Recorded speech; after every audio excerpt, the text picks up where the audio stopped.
Hello viewers, আসসালামু আলাইকুম। আপনারা সবাই কেমন আছেন? নিয়ে আসলাম আরেকটি নতুন ভিডিও নিয়ে, আরেকটি নতুন খেলার খবর নিয়ে। তো আজকে আমার তেমন বিশেষ কোনো কিছু বলার নেই। কর্মব্যস্ততার কারণে নিয়মিত ভিডিও করা হইতেছে না। তবে আমার ভিডিও যারা দেখছেন তাদের জানাই অসংখ্য ধন্যবাদ। আমি একজন ক্রিকেট ফ্যান হিসেবে আজকে কথা বলবো সাকিব আল হাসানকে নিয়ে। প্রথমেই আপনাদের পরিষ্কার করে জানিয়ে রাখি, সাকিব আ সাকিব আল হাসানকে ব্যক্তিগতভাবে আমি তেমন পছন্দ করি না। কিন্তু যখন প্রসঙ্গ ওঠে একজন খেলোয়াড় হিসেবে এবং বাংলাদেশের ক্রিকেট সম্পর্কে, তখন অবশ্যই তাকে পছন্দ না করে কোনো উপায় নেই। বাংলাদেশের একমাত্র one and only living legend Sakib Al Hasan. কিন্তু আমরা বাঙালি এমনই একটা জাতি, আমরা কি পেরেছি তাকে তার প্রাপ্য সম্মানটুকু ফিরিয়ে দিতে? পারি নাই। বরঞ্চ তাকে আজ আমাদের জন্য ঘর ছাড়া হতে হয়েছে দেশ ছাড়া। বাংলাদেশ যখন ক্রিকেট খেলা বয়কট করছে, তখন প্রসঙ্গ অন্যদিকে ঘোরানোর জন্য, বাংলাদেশি ক্রিকেট ফ্যানদের অন্যদিকে চিন্তা ভাবনা ঘোরানোর জন্য সাকিব আল হাসানকে বাংলাদেশে আবার ফিরিয়ে আনার কথা বলা হয়েছিল। কিন্তু সেটার আর নতুন কোনো নিউজ দেখতে পাইনি দর্শক। এক নজরে বলি, সাকিব আল হাসানকে আমার ব্যক্তিগতভাবে কেন পছন্দ নয়। কারণ সাকিব আল হাসান, আমি যতদূর নিউজ দেখেছি তাতে মনে হয়েছিল তিনি একজন অর্থলোভী মানুষ। তার সাথে তার নারী বিষয়ে যে স্ক্যান্ডাল নিউজগুলো ছড়িয়েছিল তাও কিন্তু এড়িয়ে যাবার নয়। এবং তাকে নিয়ে বেশ কয়েকবার বেটিং ইস্যু নিয়েও অনেক নিউজ তাকে নিয়ে করা হয়েছিল। তো সব কিছু ছাপিয়ে বাংলাদেশকে যে টপ নচ লেভেলে নিয়ে যাওয়ার, সেটা কিন্তু একমাত্র সাকিব আল হাসানকে দিয়েই সম্ভব ছিল দর্শক।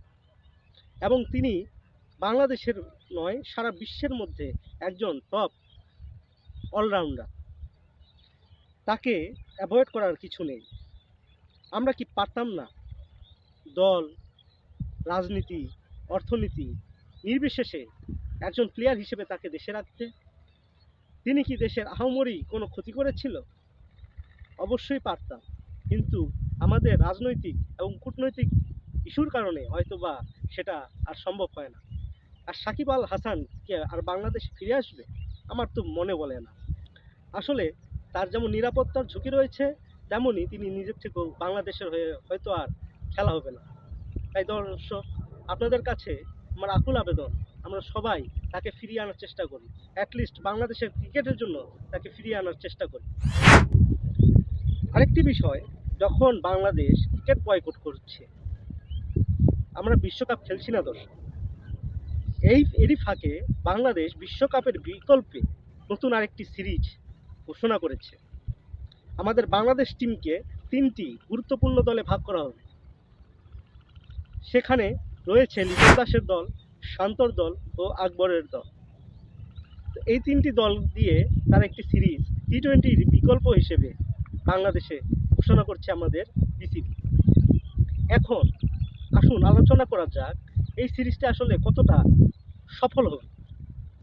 আচ্ছা দর্শক, ছোট ছেলে হারুক বা বড় ছেলে হারুক, দিন শেষে যেই হারুক বা যেই জিতুক, কোনো বাবা বা কোনো পরিবারের সদস্য তাতে কি আনন্দিত হবে? আর আরেকজনের জন্য কি দুঃখিত হবে? তা অবশ্যই নয় দর্শক। আসলে খেলার বিষয়টা একটা কম্পিটিশনের বিষয়। আমরা সাপোর্টটা করব, কিন্তু কাকে করব? দিন শেষে যাদের আমরা সাপোর্ট করছি তারা আমাদেরই প্লেয়ার, আবার যাকে আমরা সাপোর্ট করছি না সেও আমাদের প্লেয়ার। হারুক বা জিতুক, যেটাই হোক, দিনের শেষে তো সাপোর্টের আসলে কোনো মর্যাদা থাকে না। আমি বলতে চাই দর্শক, খেলা কম্পিটিশনের জায়গা, সেখানে একটা কম্পিটিশন পূর্ণ খেলা হোক। বিপিএল বিপিএল যদিও জাঁকজমকপূর্ণভাবে প্রতিবারই ত্রুটি ছিল, এবারেও ছিল, কিন্তু তারপরও আমরা সাপোর্ট করতে পারতাম। যারা রাজশাহীর লোক তারা রাজশাহী সাপোর্ট করতো, যারা রংপুরের লোক তারা রংপুর সাপোর্ট করতো, যারা ঢাকার লোক তারা ঢাকা সাপোর্ট করতো। সাপোর্টের একটা প্লেস ছিল।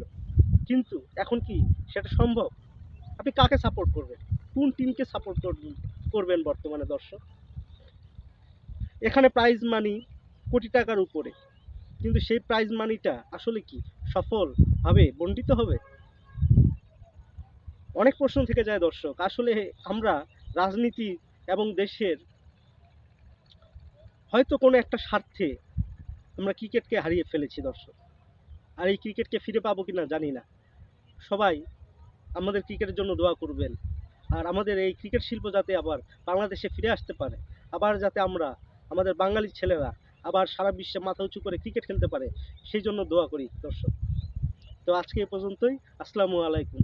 আবার দেখা হবে আরেকটি নতুন ভিডিও নিয়ে। অবশ্যই আমার এই ভিডিওটি ভালো লাগলে একটি লাইক ও একটি সাবস্ক্রাইব করে দিবেন। পাশে থাকা বেল আইকনটি চাপিয়ে দিবেন। ধন্যবাদ।